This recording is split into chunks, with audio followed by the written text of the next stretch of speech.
Assalamualaikum warahmatullahi wabarakatuh.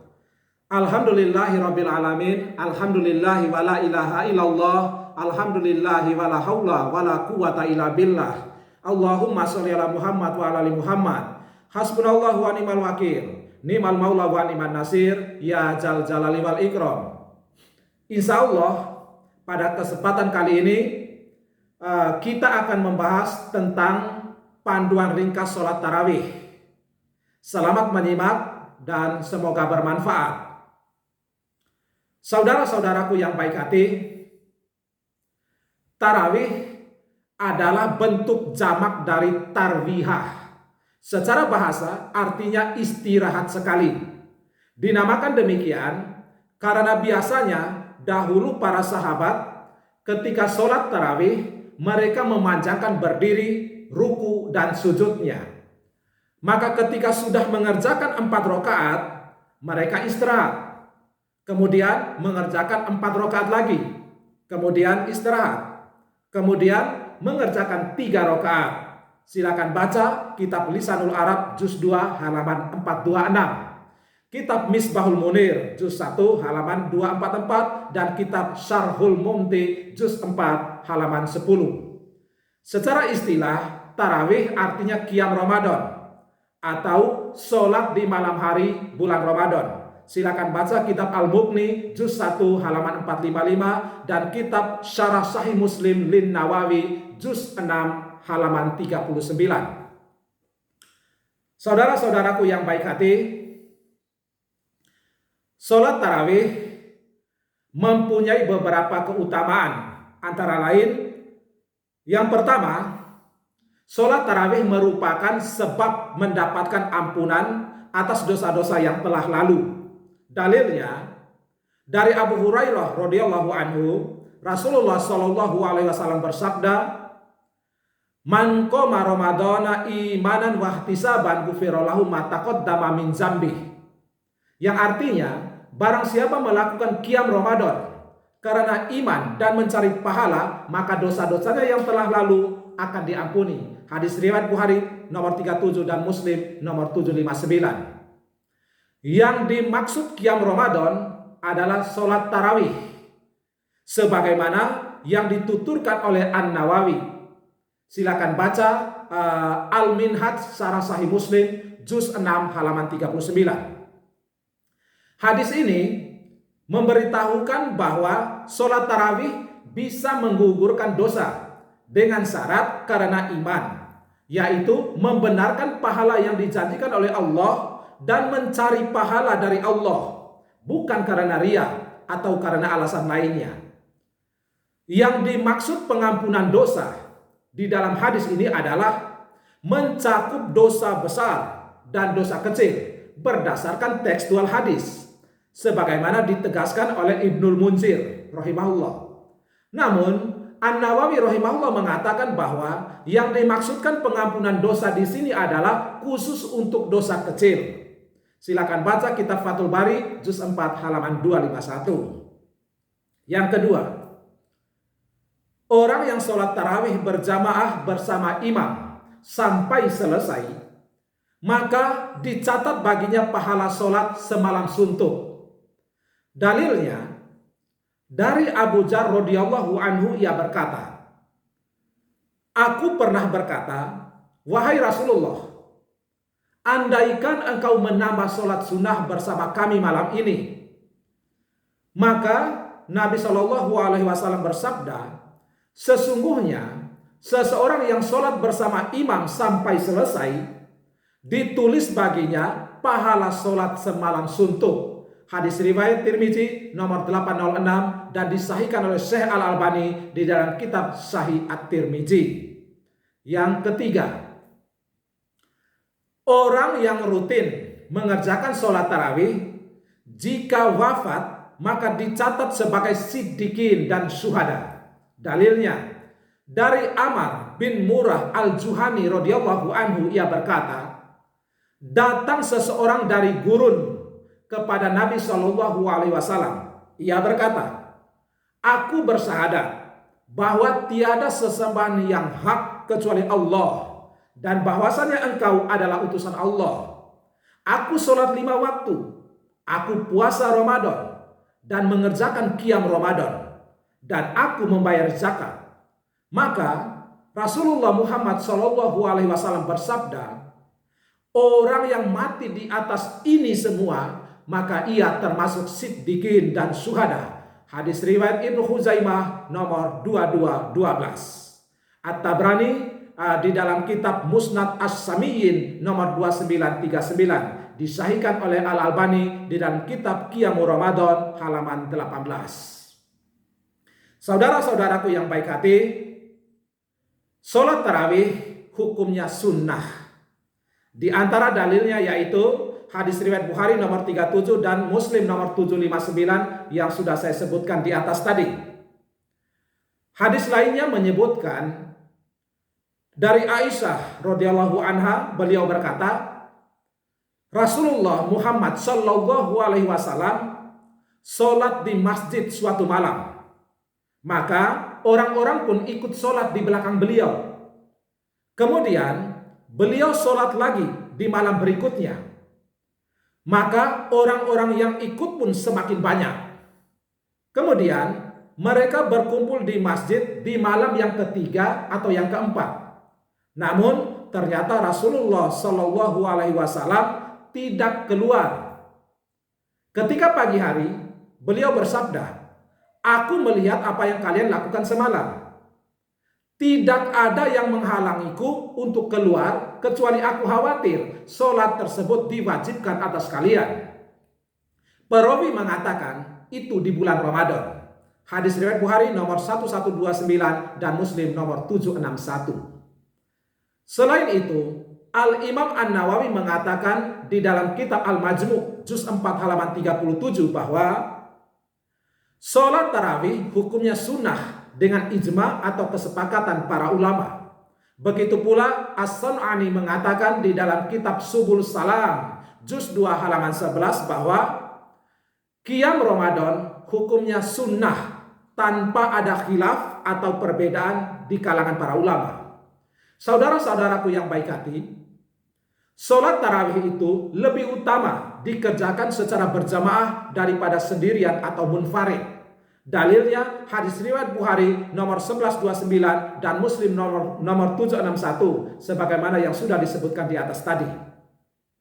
Hadis tersebut menunjukkan bahwa Nabi Muhammad SAW sholat tarawih secara berjamaah di masjid. Namun yang menahan beliau untuk merutinkannya adalah beliau khawatir sholat tarawih diwajibkan kepada umat beliau. Maka ini menunjukkan bahwa melaksanakannya di masjid lebih utama.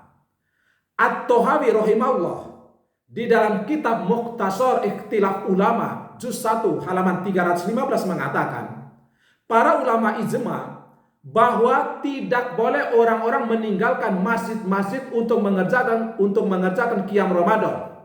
Dan qiyam Ramadan ini fardu kifayah. Barang siapa mengerjakannya berjamaah, maka itu lebih utama daripada sendirian atau munfarid. Di dalam kitab Al-Mughni juz 2 halaman 124, Ibnu Qudamah rahimahullah mengatakan, berjamaah dalam mengerjakan sholat tarawih itu lebih utama.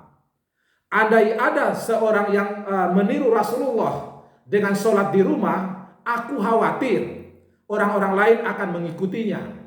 Padahal Nabi Muhammad SAW bersabda, ikutilah para khulafaur rasyidin. Dan terdapat riwayat bahwa Umar bin Khattab radhiyallahu anhu mengerjakan sholat tarawih secara berjamaah. Dan kami menegaskan bahwa para sahabat ijma atau sepakat akan hal ini. Sebuah hadis dari Abdurrahman bin Abil Qari yang berkata, aku keluar bersama Umar radhiyallahu anhu pada suatu malam bulan Ramadan ke masjid. Ketika itu orang-orang di masjid sholat berkelompok-kelompok, terpisah-pisah. Ada yang sholat sendiri-sendiri, ada juga yang membuat jamaah bersama beberapa orang. Umar radhiyallahu anhu berkata, menurutku, jika aku satukan mereka ini untuk sholat bermakmum di belakang satu orang qori, itu akan lebih baik. Maka Umar pun bertekad untuk mewujudkannya. Dan ia pun menyatukan orang-orang untuk sholat tarawih berjamaah bermakmum kepada Ubay bin Ka'ab. Hadis riwayat Bukhari nomor 2010.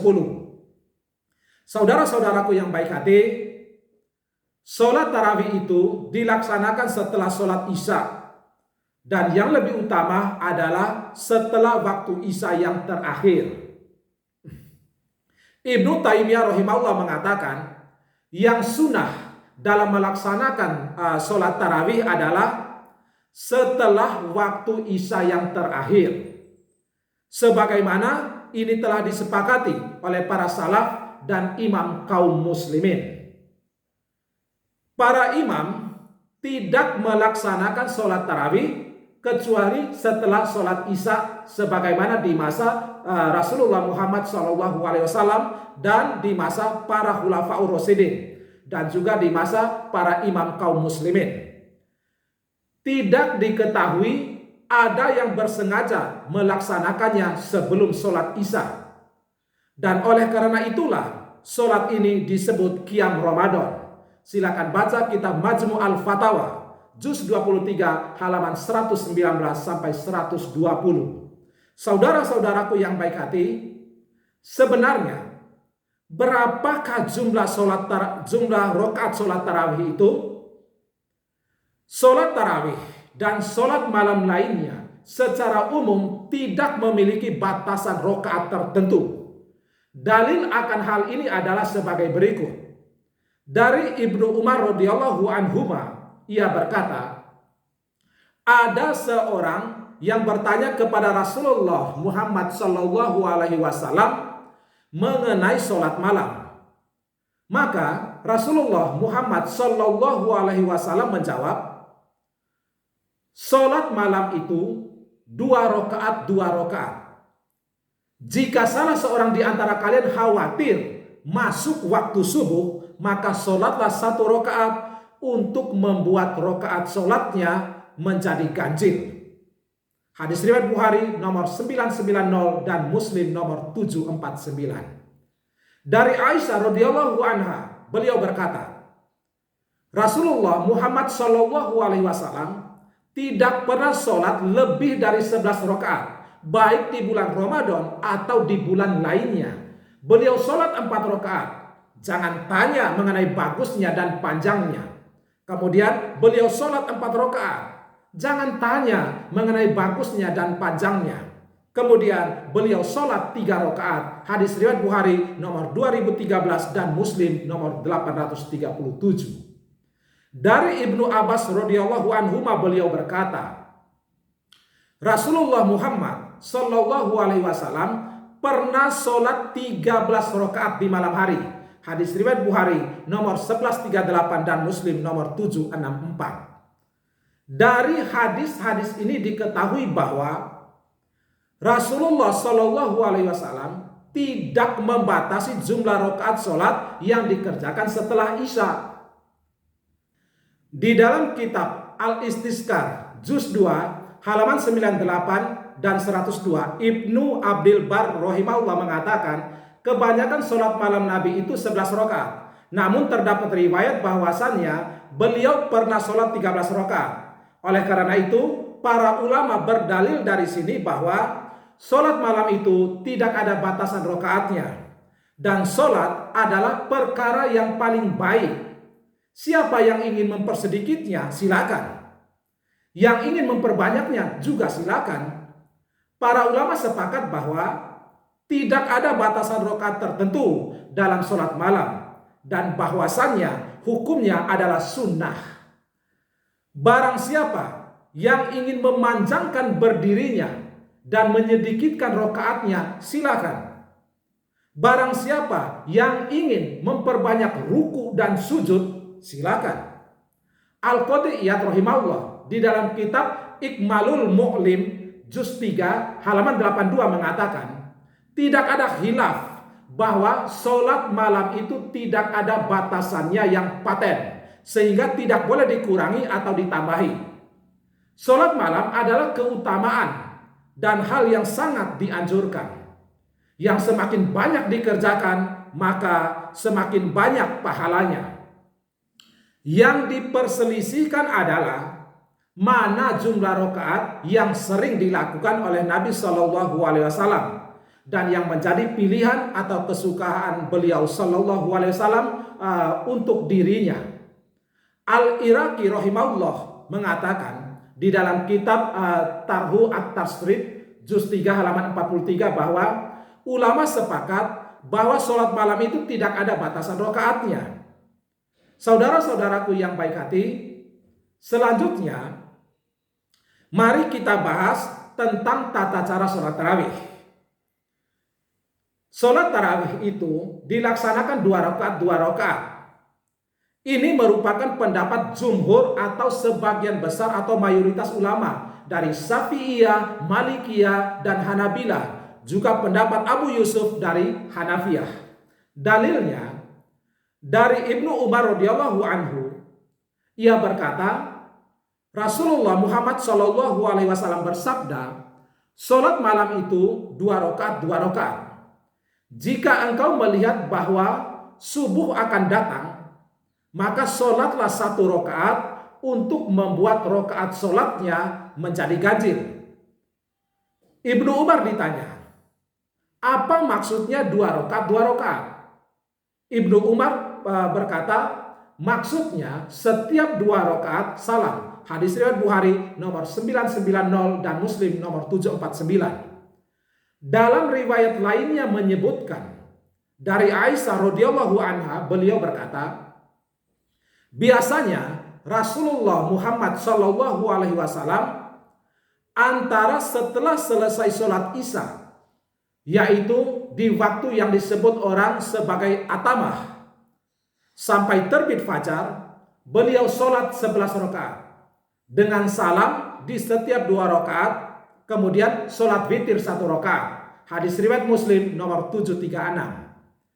Di dalam kitab Majmu' Fatawa Ibnu Bas juz 11 halaman 324, Syekh Abdul Aziz bin Bas rahimahullah mengatakan, sholat malam yang paling utama adalah salam di setiap 2 rakaat dan 1 rakaat witir. Sebagaimana dalam hadis Ibnu Umar, sholat malam itu 2 rakaat. Jika salah seorang di antara kalian khawatir masuk waktu subuh, maka sholatlah 1 rakaat. Senada dengan Syekh bin Bas, Syekh Muhammad bin Shalih Al-Utsaimin rahimahullah di dalam kitabnya yaitu Majmu' Fatawa wa Rasail juz 20 halaman 412 mengatakan, sholat malam mencakup semua sholat sunnah di malam hari. Caranya dengan 2 rakaat. Jika khawatir masuk waktu subuh, maka sholatlah 1 rakaat untuk membuat rakaatnya ganjil. Saudara-saudaraku yang baik hati, kemudian apakah ada tuntunan atau dalilnya bahwa ada surat-surat tertentu atau ayat-ayat khusus yang mesti dibacakan pada saat sholat tarawih, sebagaimana yang kita saksikan di beberapa masjid di sekitar kita? Jawabannya tidak ada. Tidak ada batasan tertentu mengenai bacaan Al-Quran dalam sholat tarawih. Namun disunahkan untuk membaca Al-Quran 30 juz. Dalilnya di dalam kitab Badai As-Sona'i juz 1 halaman 289, Al-Kasani rahimahullah mengatakan disunahkan untuk menghatamkan Al-Quran sekali dalam sholat tarawih. Ini merupakan pendapat Abu Hanifah. Dan Umar bin Khattab pun memerintahkannya. Ini merupakan keutamaan dan beliau menghatamkan Al-Quran sebanyak 2 atau 3 kali dalam sholat tarawih di zaman beliau. Adapun di zaman kita sekarang ini, yang utama imam membaca yang sesuai dengan keadaan kaumnya. Terkadang ada kaum yang semangat dan terkadang ada kaum yang pemalas. Maka hendaknya imam membaca bacaan yang tidak membuat orang meninggalkan jamaah. Karena memperbanyak jumlah orang dalam jamaah itu lebih utama daripada memperlama bacaan di dalam sholat jamaah. Ad-Dardi rahimahullah mengatakan di dalam kitabnya, yaitu kitab Asy-Syarhul Kabir juz 1 halaman 315, bahwa dianjurkan bagi imam untuk menghatamkan seluruh Al-Quran di bulan Ramadan, yaitu di dalam sholat tarawih, agar jamaah mendengar semua bagian dari Al-Quran. Selanjutnya, salah satu sunnah di dalam sholat tarawih adalah menjaharkan atau mengeraskan bacaan Al-Quran. Para ulama ijma atau sepakat akan hal ini. Dalilnya di dalam kitab At-Tibyan fi Adabi Hamalatil Quran juz 1 halaman 130, Imam An-Nawawi rahimahullah mengatakan ulama Islam sepakat disunahkannya menjaharkan bacaan Al-Quran dalam sholat tarawih dan witir. Wallahu alam bisawab. Saudara-saudaraku yang baik hati, di bagian akhir dari pembahasan kita kali ini, saya ingin memaparkan beberapa kekeliruan atau beberapa kebiasaan buruk atau bid'ah yang sering terjadi di beberapa masjid ketika melaksanakan sholat tarawih.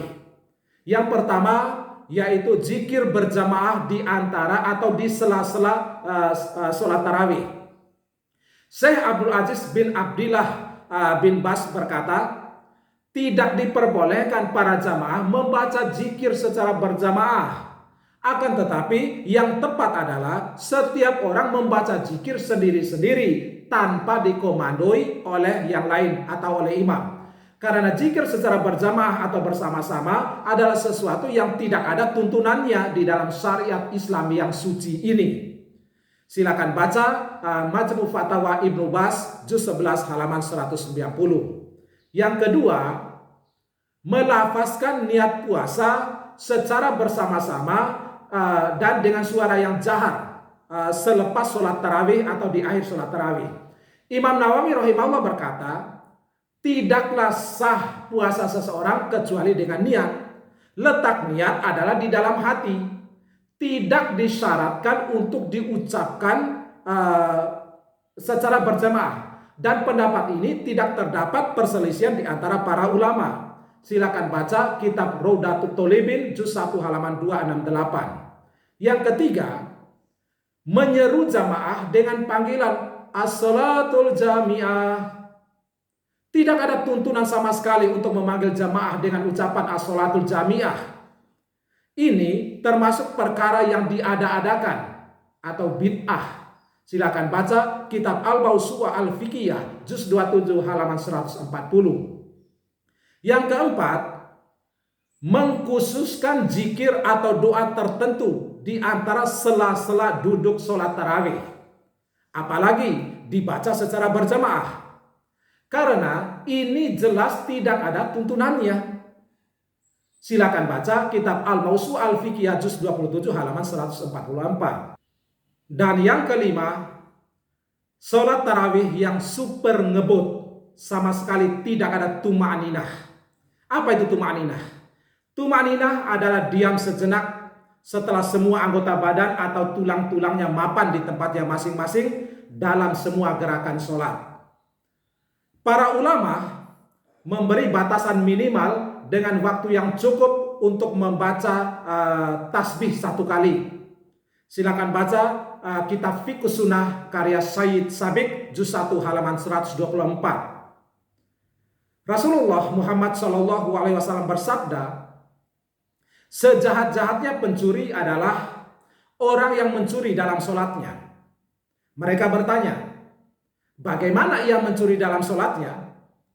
Beliau SAW menjawab, ia tidak menyempurnakan ruku dan sujudnya. Hadis riwayat Imam Ahmad juz 5 nomor 310. Dan hadis ini dinilai sahih oleh Syekh Al-Albani di dalam kitab Shahihul Jami' nomor 997. Tuma'ninah adalah salah satu rukun sholat. Jika ini tidak dilakukan, maka sholat yang dikerjakan menjadi tidak sah. Jadi ini merupakan persoalan yang sangat serius. Jangan dianggap sepele, karena terkait dengan sah atau tidaknya sholat seseorang. Rasulullah Muhammad SAW bersabda, tidak sah sholat seseorang sehingga ia menegakkan atau meluruskan punggungnya ketika ruku dan sujud. Hadis riwayat Abu Daud juz 1 nomor 533, termaktub di dalam kitab Sahihul Jami' nomor 7224. Lantas, bagaimana sebaiknya sikap kita menyikapi perilaku imam yang sholatnya ngebut atau tergesa-gesa? Jawabannya ada dua. Satu, ingatkan atau nasihati. Yang kedua, tinggalkan imam tersebut dan mencari masjid lain yang imamnya sholat dengan tumakninah, atau berjamaah di rumah masing-masing, atau lebih baik sholat munfarid saja. Mengapa demikian? Mengapa kita wajib meninggalkan imam yang sholatnya ngebut? Alasannya ada dua. Satu, jika kita memilih tetap menjadi makmumnya, maka sholat kita tidak sah karena meninggalkan salah satu rukun sholat, yakni tumakninah. Dan yang kedua, jika kita memilih tetap menjadi makmumnya, maka imam yang bersangkutan tidak merasa bersalah atau tidak merasa ada yang kurang dari caranya menjadi imam. Nah, jika sudah begitu ceritanya, maka dia tidak akan mengubah caranya yang buruk itu dalam memimpin sholat. Wallahu a'lam bishawab. Saudara-saudaraku yang baik hati, demikianlah pembahasan kita kali ini. Pesan saya, jangan malas sholat tarawih ya. Ingat, sholat tarawih itu hanya ada di 30 malam dalam setahun. Tidak ada jaminan bahwa kita masih bisa atau sempat untuk sholat tarawih lagi di tahun depan. Semoga Allah Subhanahu wa Ta'ala senantiasa memberi kesehatan dan umur yang panjang kepada kita dan kepada orang-orang yang kita sayangi. Dan semoga Allah Subhanahu wa Ta'ala senantiasa menolong kita di dalam ketaatan yang paripurna hanya kepadanya. Amin ya rabbal alamin. Akhirul kalam, subhanakallahumma wa bihamdika asyhadu an la ilaha illa anta astaghfiruka wa atubu ilaik. Barakallahu fina, semoga Allah memberkahi kita semua. Sahalallahu lana khairan haitsu ma kunna. Semoga Allah memudahkan kita di dalam kebaikan dimanapun kita berada. Wassalamualaikum warahmatullahi wabarakatuh.